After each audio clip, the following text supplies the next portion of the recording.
মহা অষ্টমীর অনেক অনেক শুভেচ্ছা আপনাদের প্রত্যেকে। মহা অষ্টমীর মধ্য গগনে এই মুহূর্তে আমরা রয়েছি, বিকেল গড়াতেই সন্ধে, আর সন্ধে নামতেই রাজপথে জনস্রোত লক্ষ্য করা যাচ্ছে। শহর কলকাতার বিভিন্ন পুজো মণ্ডপে এই মুহূর্তে ঠিক থেকে ভিড় নজরে আসছে। শুধুমাত্র শহর বা শহরতলি নয়, কিন্তু জেলার প্রত্যেকটা কোনায় দেখা যাচ্ছে নামি দামি পুজো মণ্ডপে, সেখানেও ভিড় উপচে পড়ছে।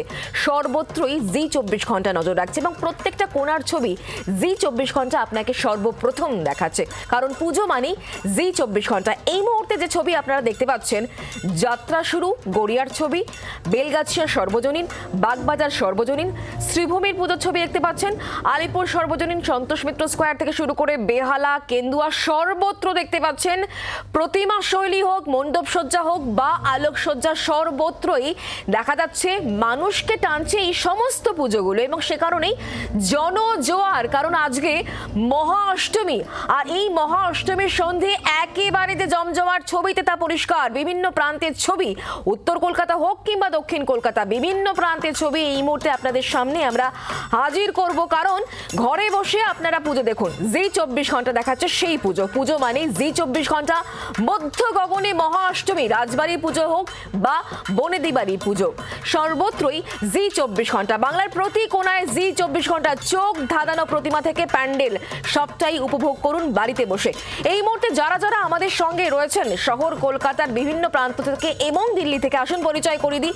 এই মুহূর্তে আমাদের সঙ্গে রয়েছেন অয়ন ঘোষাল, গৌরীবেরিয়া সর্বজনীন থেকে। অয়ন শর্মা আমাদের সঙ্গে রয়েছেন সল্ট লেক আইবি ব্লক থেকে। সুরুচি সংঘ থেকে আমাদের সঙ্গে শ্রেয়সী গঙ্গোপাধ্যায় রয়েছেন। এবং দিল্লির ছবিও দেখাবো, কারণ প্রধানমন্ত্রী তিনি বাংলার কথা মাথায় রেখে কিন্তু বিশেষ বিশেষ বার্তা দিচ্ছেন। তাই রাজীবের কাছ থেকে বিষয়ে আপডেট নেব। শুরুতে নজর রাখি, অয়নের সঙ্গে কথা বলবো। অয়ন, প্রথমেই জানাবো যে মহা অষ্টমীর অনেক অনেক শুভেচ্ছা। গৌরীবেরিয়াতে তুমি এই মুহূর্তে রয়েছো, কি ছবি?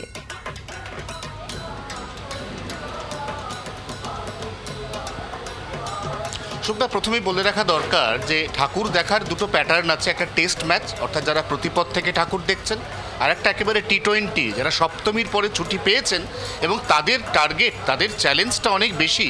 তার কারণ তাদেরকে অল্প সময়ের মধ্যে প্রায় সমস্ত ঠাকুর দেখার যে সিলেবাস, অর্থাৎ যতগুলি বড় বড় প্রতিমা সবকটা কমপ্লিট করতে হবে। তার মধ্যে বৃষ্টি এক দফা হয়ে গেছে, আবার বৃষ্টি কখন হবে এ সম্পর্কে নির্দিষ্ট কোনো প্রেডিকশন নেই। বিক্ষিপ্ত বৃষ্টির পূর্বাভাস রয়েছে দিনের যে কোনো সময়, তাই মানুষ তাদের আর ঘরে রাখা যাচ্ছে না। এই মুহূর্তে গৌরীবেরিয়া সর্বজনীনের পুজো মণ্ডপ, যেখানে থিম রচনা করেছেন নিখিল মিস্ত্রি, এই থিমের নাম হচ্ছে মাটি ও জীবন। একটা অবিশ্বাস্য মণ্ডপ, তার থেকেও অবিশ্বাস্য প্রতিমা, কারণ একটা বিশাল বড় ইটের প্রথমে একটা পিলার তৈরি করা হয়েছে। এই পিলারটা তৈরি করার পরে শিল্পী নিখিল মিস্ত্রি ক্রমাগত গত 6 মাস ধরে এই পিলারটাকে খোদাই করেছেন। খোদাই করার পরে তিনি এখানে অপূর্ব মাতৃরূপ ফুটিয়ে তুলেছেন একটা গোটা ইটের স্তম্ভের মধ্যে। এবং মণ্ডপে কোথাও ইট ছাড়া আর কোনো মেটেরিয়াল ব্যবহার করা হয়নি। নিঃসন্দেহে আশ্চর্য মণ্ডপ, অনন্য সুন্দর কাজ দেখার জন্য ইতিমধ্যে এখানে দর্শনার্থীরা ভিড় জমাচ্ছেন। আমি একটু জানতে চাইবো তোমার কাছে, তোমার দেখে কেমন লাগলো? কারণ আগে একটা গোটা ইটের খাঁচা তৈরি হয়েছে, তারপর সেখানে খোদাই করে করে প্রতিমাটা তৈরি হয়েছে। যখন সামনে থেকে দেখছো কিরকম লাগে? খুবই সুন্দর, অবিশ্বাস্য। দেখো, দর্শকরাও কিন্তু আমার মুখের কথা টেনে নিয়েই বলছেন অবিশ্বাস্য। এক কথায় অবিশ্বাস্য, প্রত্যেকে এক বাক্যে বা একটা শব্দে এটা কিন্তু বর্ণনা করছেন।